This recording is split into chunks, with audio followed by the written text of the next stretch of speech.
लाखों केंद्रीय कर्मचारी और पेंशन भोगी जनवरी 2026 में घोषित होने वाले 8वें वेतन आयोग की घोषणा का इंतजार कर रहे हैं। हालांकि कई महीनों बाद भी सरकार ने न तो समिति का गठन किया है और न ही इसके कामकाज के दिशा निर्देश तय किए हैं। इस देरी ने कई लोगों को ये सोचने पर मजबूर कर दिया है कि उन्हें संशोधित वेतन और पेंशन कब देखने को मिलेगी। 7वां वेतन आयोग दिसंबर 2025 में समाप्त हो रहा है।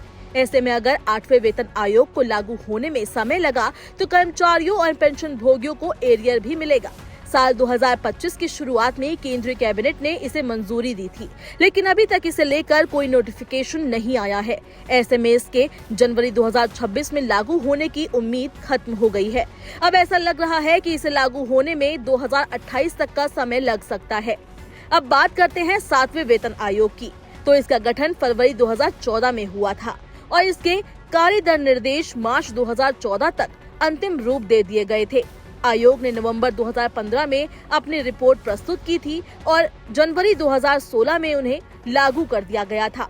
इसका मतलब है कि इसके गठन से लेकर कार्यान्वयन तक लगभग 2 साल लगे।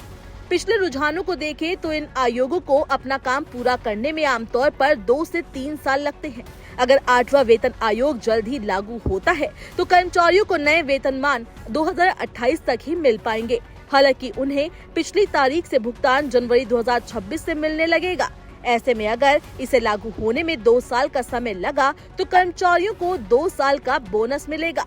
वेतन में जो भी वृद्धि होगी वो जनवरी 2026 से ही दी जाएगी, भले ही आयोग 2028 में लागू हो। यही कारण है कि कर्मचारियों को 2 साल का एरियर मिलेगा। आपको बता दें कि 8वें वेतन आयोग से केंद्र सरकार के 50 लाख से ज्यादा कर्मचारियों और लगभग 65 लाख पेंशनर्स को फायदा होगा। इससे लेवल 1 के केंद्रीय कर्मचारियों की बेसिक सैलरी 18,000 से बढ़कर 44,000 होने की संभावना है। ये वेतन आयोग 2.46 फिटमेंट फैक्टर लागू कर सकता है। सरकारी कर्मचारियों के लिए वेतन आयोग केवल वेतन वृद्धि ही नहीं लाता, ये उनके भत्तों, पेंशन और भविष्य की वित्तीय सुरक्षा को भी रेखांकित करता है। खासकर महंगाई के इस दौर में कर्मचारी चाहते हैं कि बढ़ती कीमतों के बोझ को कम करने के लिए आयोग का काम जल्द शुरू हो। आयोग की सिफारिशें पेंशनर्स के लिए भी महत्वपूर्ण है, क्योंकि उनका सीधा असर उनकी पेंशन और महंगाई भत्ते यानी डीए पर पड़ता है।